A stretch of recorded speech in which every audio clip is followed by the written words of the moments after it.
மாவட்டம் ஆரணி டவுன் பகுதியில சமீப காலமா தொடர் இருசக்கர வாகன திருட்டு நடந்துகிட்டு இருக்கு. இது சம்பந்தமா ஆரணி நகர காவல் நிலைய போலீசார் தீவிரமா இருசக்கர வாகனம் திருடும் குற்றவாளிகளை தேடிட்டு வந்துட்டு இருக்காங்க. கடந்த ஒரு வாரத்துக்கு முன்னாடி ஆரணி டவுன் புதுகாம்பூர் பகுதியை சேர்ந்த தமிழ்செல்வன் அப்படிங்கிறவரு இருசக்கர வாகன திருட்டு வழக்குல கைது செய்யப்பட்டதும் அவர்கிட்ட இருந்த 5 இருசக்கர வாகனங்களை போலீசார் பறிமுதல் செஞ்சதும் தெரிய வந்திருக்கு. ஆரணி டவுன் பகுதியில கடந்த ஒரு வார காலமா இருசக்கர வாகனம் திருட்டு சம்பவம் அதிக அளவில் நடக்குது. இப்படி இருக்க ஆரணி டவுன் காந்தி ரோடு கமண்டல நாகநதி ஆற்றுப்பாலம் பக்கத்துல தனியாருக்கு சொந்தமான எடைமேடை ஒண்ணு இருக்கு. அந்த எடைமேடையில முருகன் அப்படிங்கிறவரு வேலை பார்த்துக்கிட்டு இருக்காரு. எடைமேடை பக்கத்துல முருகன் தன்னோட இருசக்கர வாகனத்தை நிறுத்திட்டு ஆபீஸ்க்குள்ள வேலைக்காக போயிருக்காரு. ஆபீஸ்ல இருந்து வெளியே வந்து பார்க்கும்போது இருசக்கர வாகனத்தை மர்ம நபர் ஒருத்தர் திருடிட்டு போயிருக்காரு. அந்த காட்சிகள் அங்கிருந்த சிசிடிவி கேமராவில் பதிவாகி இருக்கு. இதை தொடர்ந்து முருகன் ஆரணி நகர காவல் நிலையத்துல புகார் அளிச்சிருக்காரு. புகாரின் அடிப்படையில சிசிடிவி கேமராவை வச்சு போலீசார் திருடனை தேடிட்டு வந்துட்டு இருக்காங்க. ஆரணி பகுதியில இந்த மாதிரி தொடர் இருசக்கர வாகன திருட்டு சம்பவத்துக்கு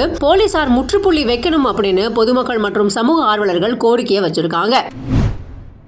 இந்த தண்ணி எந்த அளவுக்கு மாசு கலந்திருப்பது என்பதை நாம் இப்போது பார்க்கின்றோம்.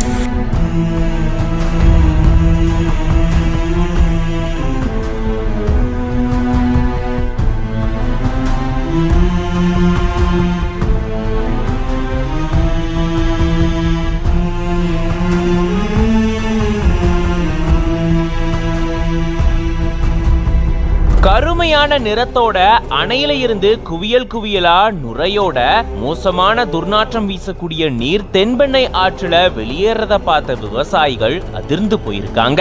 மாசடைஞ்ச இந்த நீரினுடைய ஆபத்தை உணராம நுரைய பார்த்த பொதுமக்கள் ஆச்சரியத்தோட இங்க நின்னு போட்டோஸ் எடுத்துட்டு வராங்க. தொடர்ந்து 3வது நாளாக ஒசூர் பக்கத்துல இப்படி தென்பெண்ணை ஆற்றுல வெளியேறக்கூடிய இந்த மாசடைஞ்ச நீரால பரபரப்பு சூழல் ஏற்பட்டிருக்கு. கிருஷ்ணகிரி மாவட்டம் ஓசூர் அடுத்து கெளவரப்பள்ளி பகுதியில நீர்த்தேக்க அணை இருக்கு. இந்த அணையில இருந்து 560 கன அடி நீர் தென்பெண்ணை ஆற்றுல திறந்து விடப்பட்டு வருது. இந்த சூழல்ல தான் இந்த நீர்ல ரசாயன கழிவுகள் கலக்கப்பட்டதால ஆற்றுல வெளியேறக்கூடிய நீர் பாத்தீங்கன்னா அதிகப்படியான நுரையோட வெளியேறிட்டு வருது. மேலும் கருமையான நிறத்தோட இருக்கு. இந்த நீர்ல அதிகப்படியான துர்நாற்றம் வீசுறதாகவும் விவசாயிகள் கவலை அடைஞ்சிருக்காங்க. கிட்டத்தட்ட 2 அடி உயரத்துக்கு நுரை பொங்கி மேகங்கள் போல இங்க நீர்ல நுரைகள் நகர்ந்து வரதா சொல்லப்படுது. அணையில இருந்து இப்படி நீர் வெளியே